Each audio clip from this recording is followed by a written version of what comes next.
नमस्कार दोस्तों।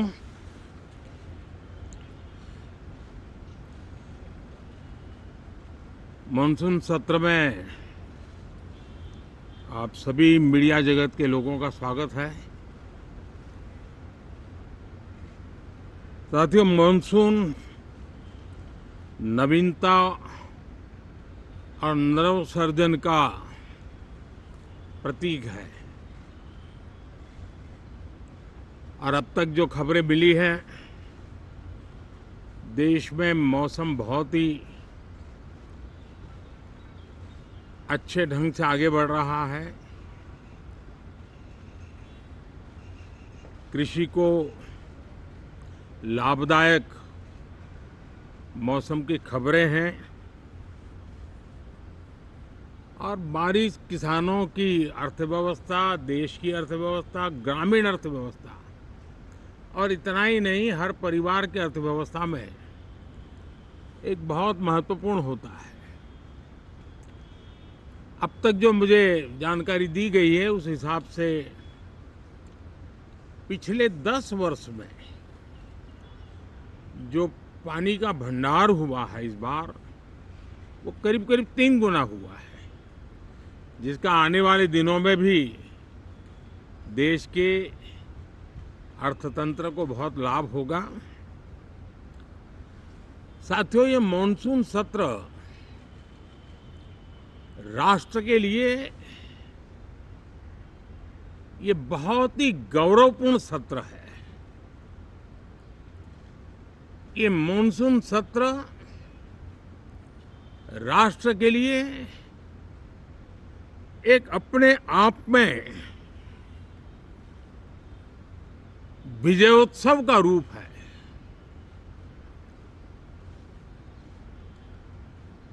और जब मैं कहता हूं कि सत्र राष्ट्र गौरव और विजयोत्सव का सत्र है, तो सबसे पहले तो मैं पहली बार इंटरनेशनल स्पेस स्टेशन पर भारत का तिरंगा झंडा वहां लहराना,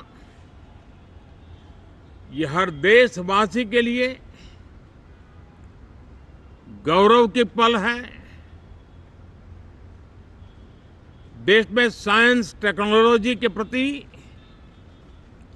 इनोवेशन के प्रति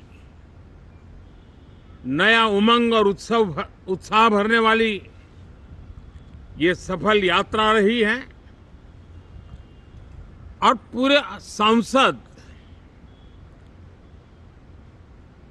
लोकसभा राज्यसभा दोनों सदन देशवासी जिस गौरव का अनुभव कर रहे हैं उसमें एक स्वर से जुड़ेंगे, एक स्वर से इसका यशगान होगा। जो भारत को अंतरिक्ष में नई ऊंचाइयां पर पहुंचाने वाले जो भावी कार्यक्रम हैं, उनके लिए भी प्रेरक बनेगा, प्रोत्साहक बनेगा। साथियों, ये मॉनसून सत्र एक विजयोत्सव है। पूरी दुनिया ने भारत की सैन्य शक्ति का, भारत के सैन्य के सामर्थ्य का रूप देखा है। ऑपरेशन सिंदूर में भारत की सेना ने जो लक्ष्य निर्धारित किया था 100% अचीव किया। आतंकियों के आकाओं के घर में जाकर के 22 मिनट के भीतर भीतर ऑपरेशन सिंदूर के तहत उसको जमींदोज कर दिया गया। और मैंने बिहार की एक कार्यक्रम में इसकी घोषणा की थी, जो हमारी सैन्य शक्ति ने बहुत ही कम समय में सिद्ध करके दिखा दिया। और इसमें मेड इन इंडिया सैन्य शक्ति का ये नया स्वरूप, इस पर भी दुनिया बहुत आकर्षित हुई है। इन दिनों विश्व के जिन जिन लोगों से मिलना होता है तो भारत के इस मेड इन इंडिया जो औजार तैयार हो रहे हैं, उसके प्रति दुनिया का आकर्षण बढ़ रहा है। मुझे विश्वास है कि जब सदन इस विजयोत्सव को एक स्वर में विजय के भाव से इस सत्र के दरमियान उन ओजस्वी तेजस्वी भावनाओं को प्रकट करेगा, तो भारत की सैन्य शक्ति को बल मिलेगा, प्रोत्साहन मिलेगा, देशवासियों को प्रेरणा मिलेगी और सैन्य क्षेत्र में जो रिसर्च, इनोवेशन और मैन्युफैक्चरिंग हो रहे हैं, made in India defence equipment बन रहे हैं, उसको भी एक बल मिलेगा और जो भारत के नौजवानों के लिए नए रोजगार के अवसर पैदा करेगा। साथियों, ये दशक हम एक प्रकार से देख सकते हैं कि शांति और प्रगति कंधे से कंधा मिलाकर के आगे बढ़ने के कदम कदम पर प्रगति के एहसास करते रहे हैं। देश कई प्रकार की हिंसक वारदातों का शिकार रहा है, लंबे अरसे तक शिकार रहा है। देश आजाद हुआ तब से ये समस्या को हम झेल रहे हैं, चाहे आतंकवाद हो, नक्सलवाद हो। कोई प्रारंभ में शुरू हुआ होगा, कोई बाद में शुरू हुआ होगा, लेकिन आज नक्सलवाद का, माओवाद का दायरा बहुत तेजी से सिकुड़ रहा है। माओवाद को, नक्सलवाद को जड़ से उखाड़ने के संकल्प के साथ देश के सुरक्षा बल एक नए आत्मविश्वास से, तेज गति से सफलता की ओर कदम रख रहे हैं।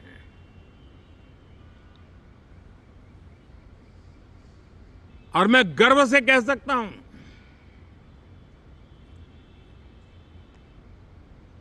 देश में सैकड़ों जिले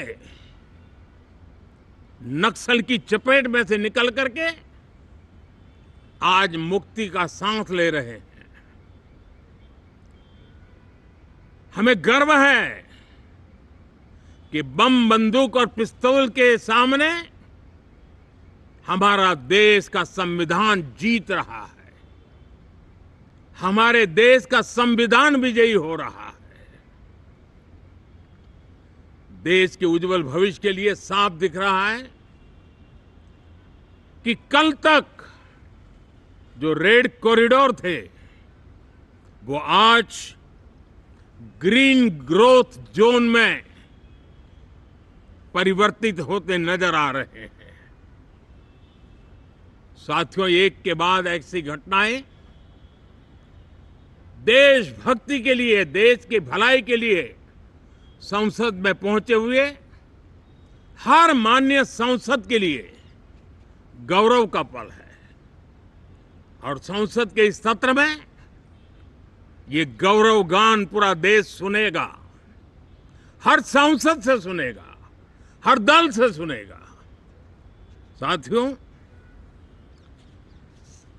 आर्थिक क्षेत्र में भी जब 2014 में आप सबने हमें जिम्मेवारी दी, देश फ्रेजाइल 5 की अवस्था से गुजर रहा था। 2014 के पहले वैश्विक अर्थव्यवस्था में हम 10वें नंबर पर थे और आज भारत तेज गति से दुनिया की तीसरे नंबर की अर्थव्यवस्था बनने की दिशा में आगे बढ़ रहा है, दरवाजे पर दस्तक दे रहा है। इन दिनों 25 करोड़ गरीबों का गरीबी से बाहर निकलना, जिसको विश्व की अनेक संस्थाएं सराहना कर रही है। देश में एक जमाना था 2014 के पहले, जब महंगाई का दर, इन्फ्लेशन रेट डबल डिजिट में हुआ करता था। आज 2% के आसपास आकर के देश के सामान्य मानव के जीवन में राहत बन गया है, सुविधा बन गया है।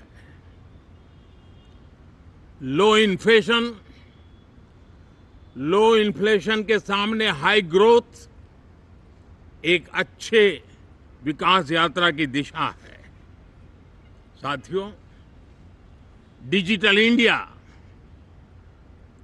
यूपीआई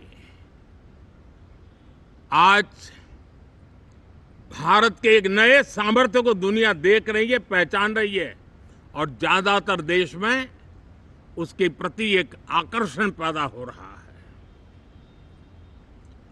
यूपीआई ने फिनटेक की दुनिया में अपने एक नाम कमाया है। रियल टाइम डिजिटल ट्रांजैक्शन दुनिया में सबसे ज्यादा हो रहे हैं।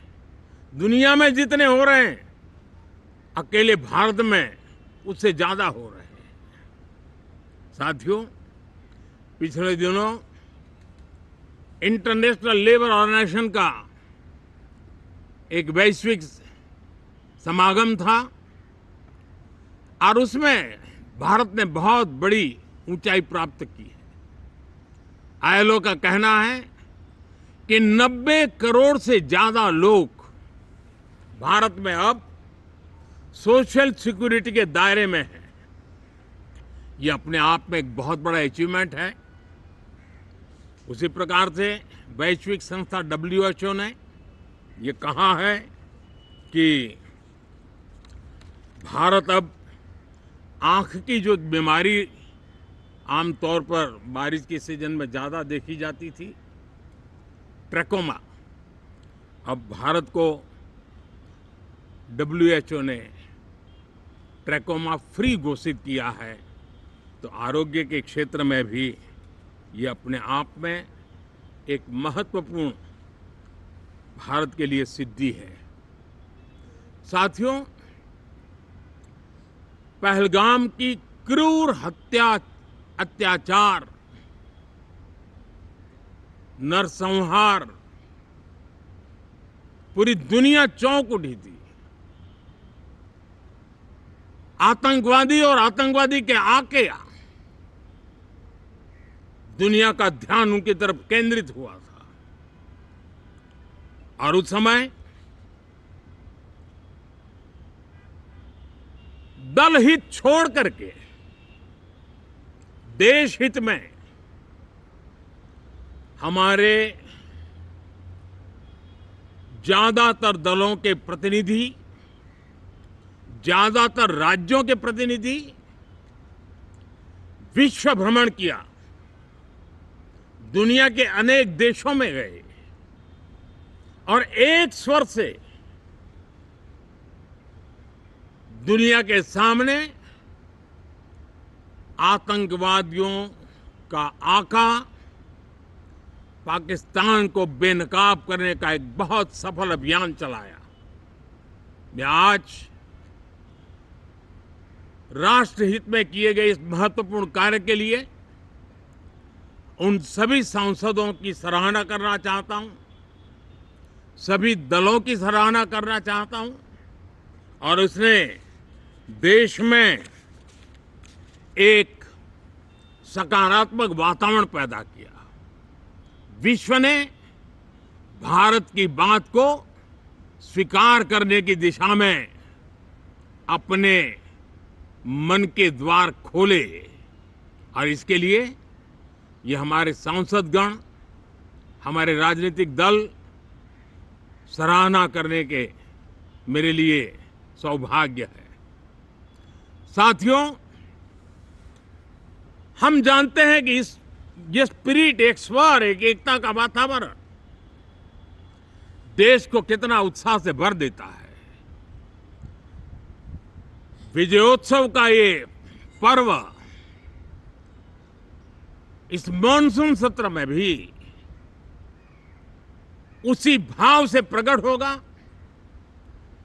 देश की सैन्य शक्ति को सराहना करेगा, देश के सामर्थ्य का गौरवगान करेगा और देश के 140 करोड़ नागरिकों को नई प्रेरणा का कारण बनेगा। मुझे विश्वास है कि हम सब मिलकर के डिफेंस के क्षेत्र में आत्मनिर्भर होने के इन प्रयासों को बल दें, सेना के सामर्थ्य की सराहना करें और मैं आज देशवासियों के सामने जरूर कहूंगा और देश के राजनीतिक दलों से भी कहूंगा कि देश ने एकता की ताकत देखी है, एक स्वर का सामर्थ्य क्या होता है देखा है। तो सदन में से भी सभी माननीय सांसद उसको बल दें, उसको आगे बढ़ाएं और मैं जरूर कहूंगा, राजनीतिक दल अलग अलग हैं, हर एक का अपना एक एजेंडा है, अपनी एक भूमिका है, लेकिन मैं इस वास्तविकता को स्वीकार करता हूं कि दल हित में मत भले न मिले, लेकिन देश हित में मन जरूर मिले। इसी एक भावना के साथ इस मॉनसून सत्र से देश के विकास यात्रा को बल देने वाले, देश की प्रगति को बल देने वाले, देश के नागरिकों को सामर्थ्य देने वाले अनेक विधेयक प्रस्तावित हैं। सदन विस्तृत चर्चा करके उसको भी पारित करेगा। मेरी सभी माननीय सांसदों से उत्तम डिबेट चलाने के लिए शुभकामनाएं हैं। बहुत बहुत धन्यवाद।